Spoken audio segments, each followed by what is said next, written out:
Head को उठाएंगे और जाएंगे कोबरा पोज पे, भुजंगासन। अब भुजंगासन में क्या करेंगे, टो इन है तो देखिए आपके टो के सारे जॉइंट्स के लिए, एंकल जॉइंट्स के लिए, knee cap, knee joints, lumbar area, shoulder, elbows, wrist. आप कोबरा पोज अपने हिसाब से कर सकते हैं, ठीक है। कोई बोलता है कोबरा पोज में शोल्डर लिफ्ट करें, आपको करना है करिए। कोई बोलता है शोल्डर को दबे रहने दीजिए, चेस्ट को ओपन कीजिए, आपको करना है करिए। कोई बोलता है एल्बो को हल्का बैंड रखिए ताकि लोअर बैक को फ्लेक्स कर सके और हेड को स्ट्रेच कर सके, करिए। आपको जो ईज़ी पड़े वो करिए। मुझे ये ईज़ी पड़ रहा तो मैं ये कर रहा हूँ। तो ये है आपका भुजंगासन। भुजंगासन भी सर्वगुण संपन्न आसन है। अब यहाँ से हम धीरे धीरे जाएंगे अगेन उत्थित वज्रासन पे, हिप को लैंड करेंगे और उत्थित वज्रासन पे रेस्ट करेंगे। इससे पहले मैंने आपको इसका फायदा बताया था। थोड़ी देर यहाँ पे रुकेंगे, फिर धीरे धीरे इस बार आर्म्स को ओपन करके अर्धचंद्रासन पे नहीं जाएंगे। इस बार हम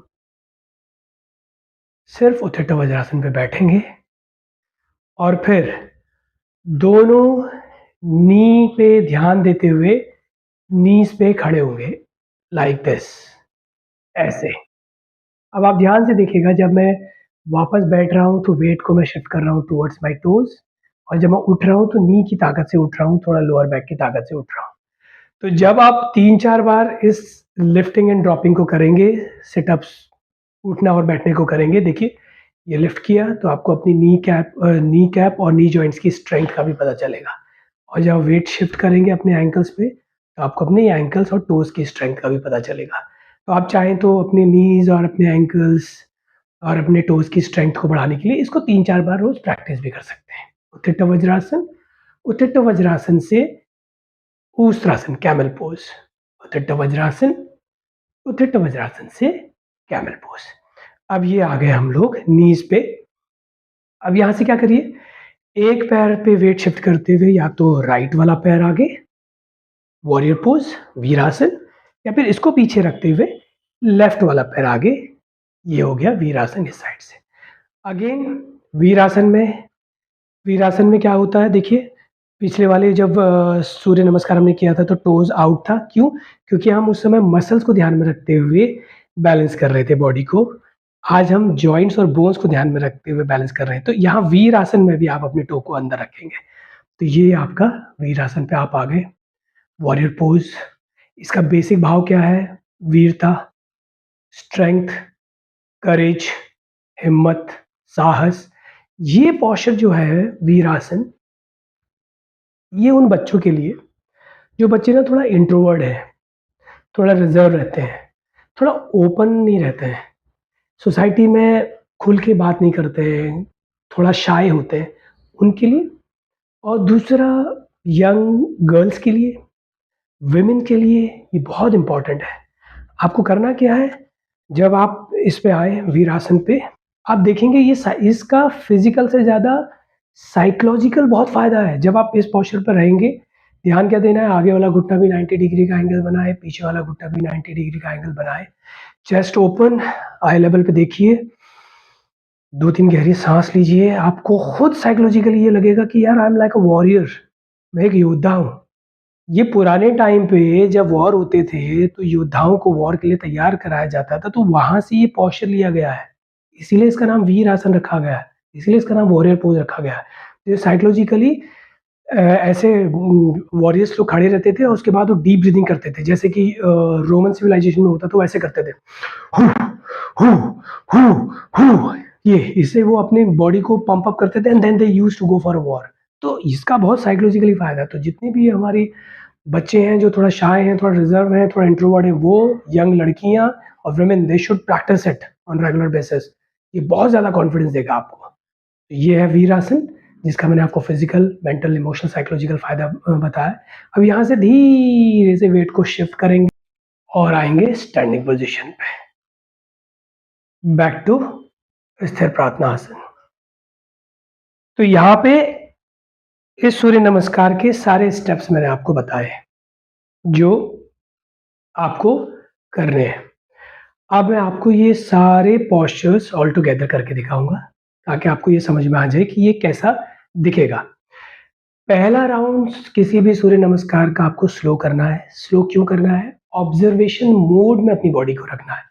ऑब्ज़र्वेशन मोड में क्यों रखना है? ताकि आपके ब्रेन और आपके बॉडी में ये कोऑर्डिनेशन बैठ सके, ये क्लैरिटी आ सके कि ये जो ऑल मूव्स आप कर रहे हैं, ये बॉडी को किस तरीके से फ़ायदा पहुँचा रहे हैं या बॉडी को इन मूव्स को करते समय क्या-क्या एडजस्टमेंट करने हैं। अगर आप पहले ही मूव फ़ास्ट करने लग जाएँगे, बॉडी और ब्रेन के बीच में कोऑर्डिनेशन नहीं बनेगा, ब्रेन जज नहीं कर पाएगा, बॉडी आइडिया नहीं लगा पाएगी, क्रैम्प आ जाएँगे, कैचेज़ आ जाएँगे, स्प्रेन आ जाएगा, फ़ायदे का नुकसान हो जाएगा। तो पहला वेरिएशन हमेशा किसी भी सूर्य नमस्कार का आप स्लो करोगे, दूसरा जो वेरिएशन है वो फ़ास्ट करेंगे, ताकि वहाँ पे आप अपनी स्पीड को, अपने स्टैमिना को, अपनी स्ट्रेंथ को, अपनी फ्लेक्सिबिलिटी को चैलेंज कर सकें। तो ठीक है, अब मैं आपको ये ऑल टुगेदर एक साथ करके दिखाता हूँ। अब इसमें हम सूर्य नमस्कार का जो मंत्र है वो भी उच्चारण करेंगे। मंत्र की एक अलग ही इम्पोर्टेंस है योगा में। मंत्र का इम्पोर्टेंस क्यों है? क्योंकि जब आप कोई मंत्र का उच्चारण करते हो तो उस मंत्र के उच्चारण से जिस तरीके से उन अल्फ़ाबेट्स को संस्कृत के सिंक्रोनाइज़ किया जाता है, एक वाइब्रेशन क्रिएट होती है। वो वाइब्रेशन आपके ब्लड में ट्रैवल होते हुए बॉडी के हर हिस्से में जाती है और जहाँ-जहाँ वो वाइब्रेशन टच करते हुए या मूव करते हुए जाती है, उस जगह में वो जो भी ब्लॉक्स हैं, उन ब्लॉक्स को खोलती है।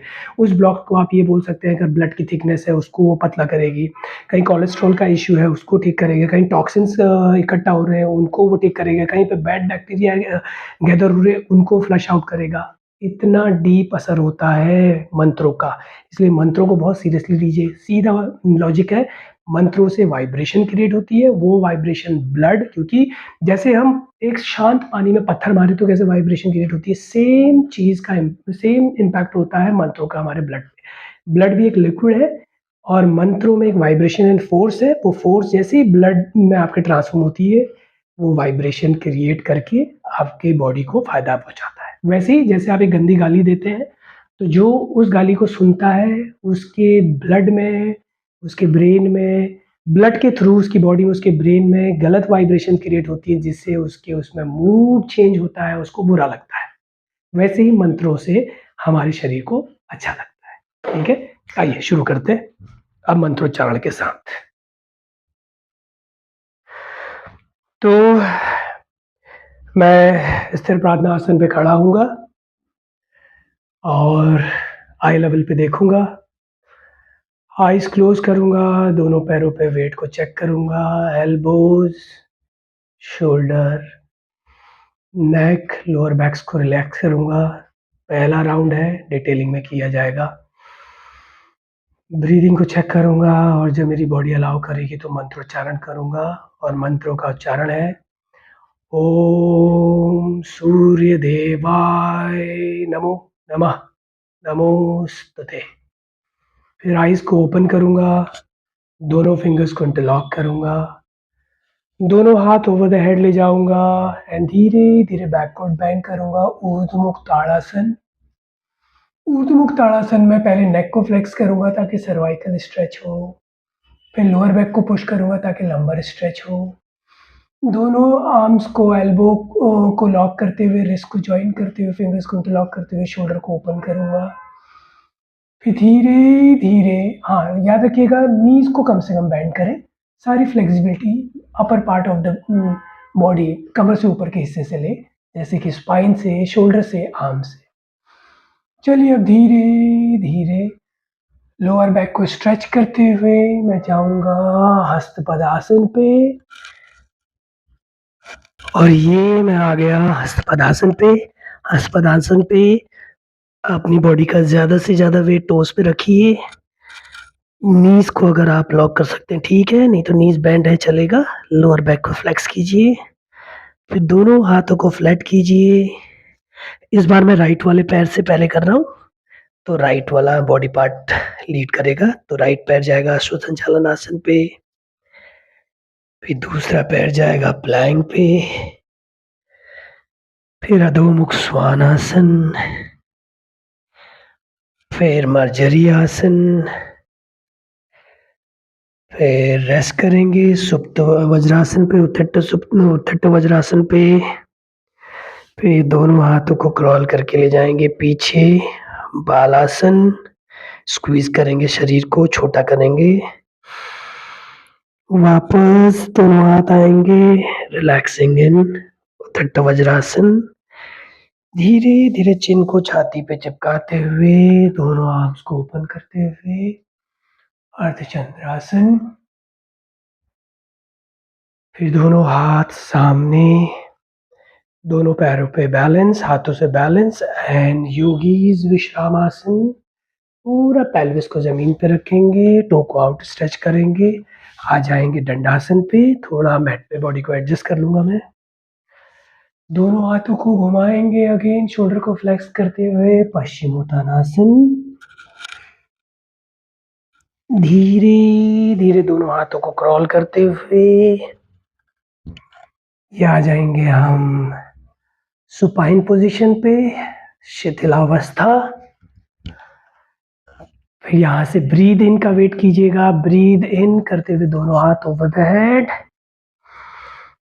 फिर लेफ्ट वाले पैर को बेंड करेंगे, क्यों? क्योंकि हमको राइट से टर्न करना है। इस बार हम राइट साइड के बॉडी पार्ट को ध्यान में रखते हुए ये पहला राउंड कर रहे हैं। तो राइट से टर्न करेंगे, वापस आ जाएंगे नीचे प्रोन पोजीशन। ये भी शिथिलावस्था का वेरिएशन कहलाएगा। शिथिलावस्था मतलब जहां पे बॉडी कंफर्टेबल रहती है, इजी पोस्चर। फिर दोनों कोबरा पोज, यहाँ पे फ्लेक्स करेंगे बॉडी को। फिर वापस हिप को पीछे लैंड करेंगे उत्थट वज्रासन पे। फिर यहाँ से धीरे धीरे उत्थट वज्रासन। फिर दोनों नीज पे खड़े होंगे, सलभ ऊस्त्रासन, इजी कैमल पोज।